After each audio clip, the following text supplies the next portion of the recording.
네, 안녕하세요. 설일기입니다. 오늘은 이제 주말인데 다들 이제 행복한 시간 보내시길 바랍니다.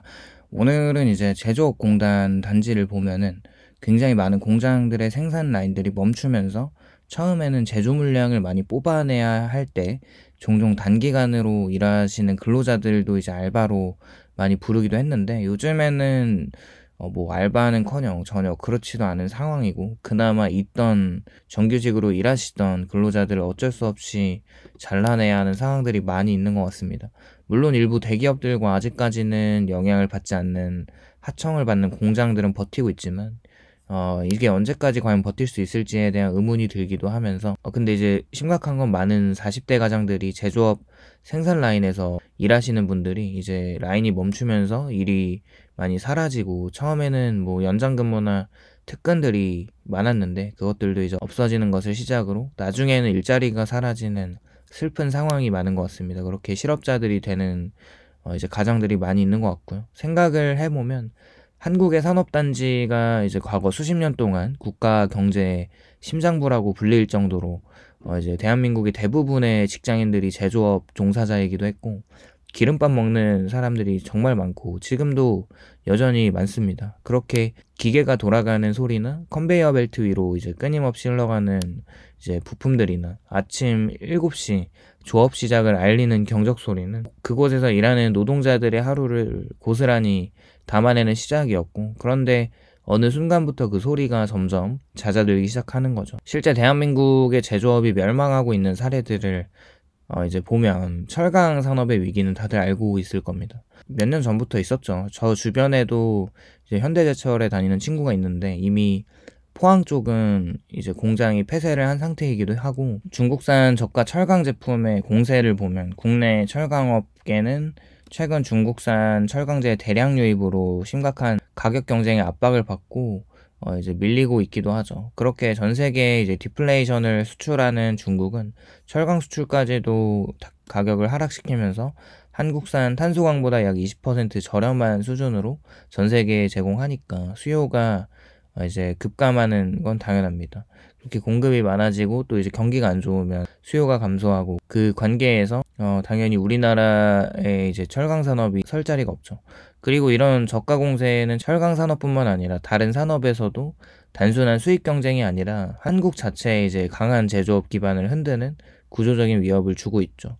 현대뿐만 아니라 포스코는 포항제철소의 일부에 일제강 공장, 이선제 공장 가동이 중단이 되기도 했고, 이런 움직임은 단순한 일시적인 경기 부진도 포함되지만 그동안 대한민국에서 강했던 철강 산업 구조 재편 가능성이 커졌다는 신호로도 볼 수가 있고, 또 석유화학 산업도 구조조정 상황이 심한데 한국의 주요 석유화학 기업들도 설비를 줄이기로 했고, 정부 차원에서 구조조정 계획에 동의를 했어요. 또 결국 글로벌적으로도 이제 석유화학 수요가 둔화된 것도 맞고, 특히 중국의 생산 능력 급증이 한국 석유화학사의 마진을 갉아먹고 있다는 것이 심각한 상황입니다. 그리고 이미 벌어진 군산 조선소와 한국 GM에 있는 군산의 공장 폐쇄도 심각한 상황으로 나타나고, 전북과 군산은 한때 조선업과 자동차 산업이 이제 강한 지역의 경제의 중추였는데, 조선소가 폐쇄되고 한국 GM 군산 공장이 폐쇄되면서 지역 경제에 큰 타격이 오기도 했습니다. 이런 것들로 인해서 그 이제 사업체만 망하는 게 아니라 협력업체 상당수도 부도 위기에 몰리고, 실업자 수가 급증하면서 지방산업단지들의 몰락으로 40대 가장들이 실직을 하고,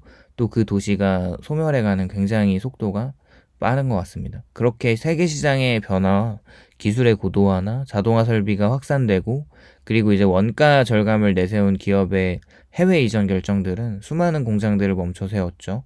공장이 멈추면 기계도 멈추고, 기계가 멈추면 사람들의 삶도 함께 멈춰서는 게 무섭습니다. 특히 40대 가장들에게 이 변화는 단순한 직장 변화가 아니라 삶 전체의 구조가 흔들리는 충격으로 다가오게 되죠. 충분히 이런 분들이 많은 것은 이미 사회적으로 만연한 상황이라서 40대 중반에 19년째 뭐 다니던, 뭐 예를 들면 자동차 부품 공장에서 구조조정 통보를 받는 사람들이나, 뭐 회사가 이제 경영 효율화를 위한 라인 통합이라고 말은 하지만 실제로는 자동화 설비를 들어오면서 사람을 줄이는 선택이고, 이 기계가 들어오면 기존 인력 절반은 필요 없어진다는 소문은 뭐 몇 년 전부터 돌긴 했는데, 막상 그 절반의 자신들이 포함될 것이라는 것은 생각하지 못하죠.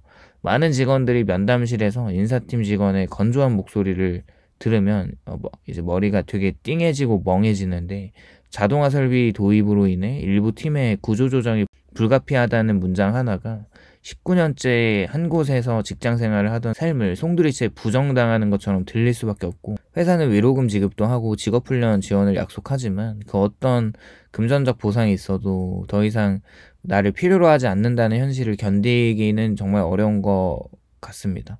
제조업은 더 이상 근력과 손기술만으로 버틸 수 있는 영역이 아닌 게 현실이 되었습니다. 로봇팔과 센서나 PLC 제어 시스템이나 그리고 디지털 모니터링과 공정 빅데이터 분석 등은 산업 현장은 고도화된 기술을 계속 요구를 하고 있고, 정부와 지자체는 재취업 교육을 제공하지만 40대에게는 그 배움의 문턱 자체가 너무 높을 수밖에 없죠. 기초 컴퓨터 교육도 어려운데 로봇 제어를 배워야 하고 AI가 번역을 해주긴 하는데 영어 기술 매뉴얼을 또 읽어야 되니까, 또 같은 교육을 받는 20대나 30대와 비교해서 습득하는 속도가 너무 느릴 수밖에 없죠. 이미 많은 일자리들이 사라지고 있는 상황에서 기업들은 40대의 가장을 받아줄 상황이 아니긴 합니다. 생각을 해보면 구직을 할 때 구직 사이트에는 항상 경력자를 우대하고 관련 자격증 소지자나 나이 35세 이하라는 문구가 달려있고, 요즘 제조업 채용 공고 대부분은 젊고 새로운 기술을 잘 받아들이는 인력을 선호하는데, 체력적인 이유로 40대 이상을 꺼리는 곳도 많죠. 제조업 특성상 교대 근무가 많고 야간 작업이 필수인 경우가 많기 때문에 덜 선호하는 것은 이해가 갑니다.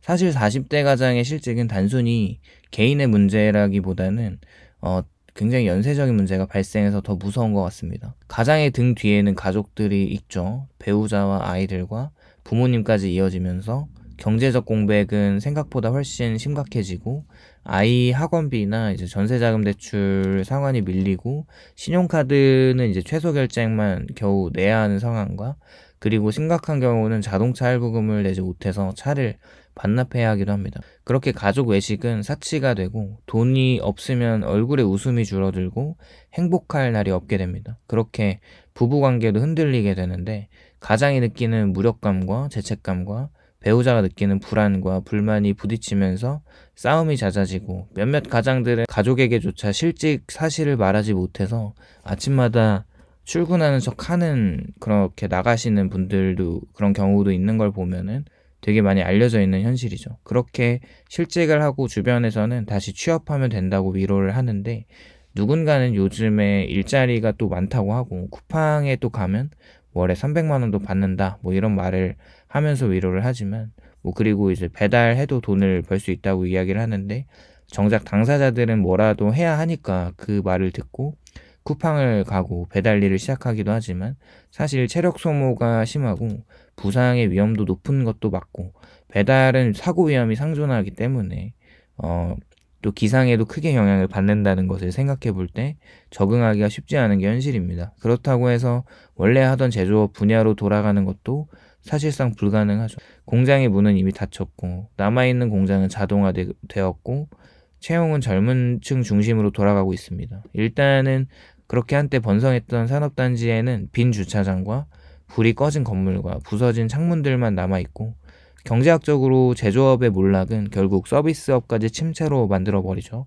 주변의 식당과 편의점도 손님이 줄어서 문을 닫고 폐업을 하고, 그렇게 한 공장이 멈추면 그 공장만 멈추는 것이 아니라 그 공장을 둘러싼 지역 생태계 전체가 무너지게 되는 악순환이 일어납니다. 제조업 공장이 멈춘다는 것은 그렇게 한 사람의 일자리가 사라지는 것이 절대 아니고, 한 가정의 기둥이 흔들리고 한 지역사회의 기반이 무너집니다. 오랜 세월 이어온 산업의 기억이 사라지는 일이죠. 자동화 산업 고도화는 시대의 흐름을 인정하지만 그 흐름 속에서 밀려난 사람들을 어떻게 다시 일으켜 세울 것인가에 대한 고민이 좀 필요한 시점인 것 같기도 합니다. 오늘은 이렇게 제조업 공장이 많이 멈춰서 일자리가 점점 없어지는, 그리고 실업자가 된 40대의 가장들의 현실과 그로 인해 파생되는 문제들에 대해 한번 이야기해 보았고요. 오늘도 이제 영상 시청해 주셔서 감사드리고, 주말간 다들 행복한 시간 보내시길 바라면서 영상 마무리하도록 하겠습니다. 공감이 되셨다면 좋아요와 구독을 부탁드립니다. 감사합니다.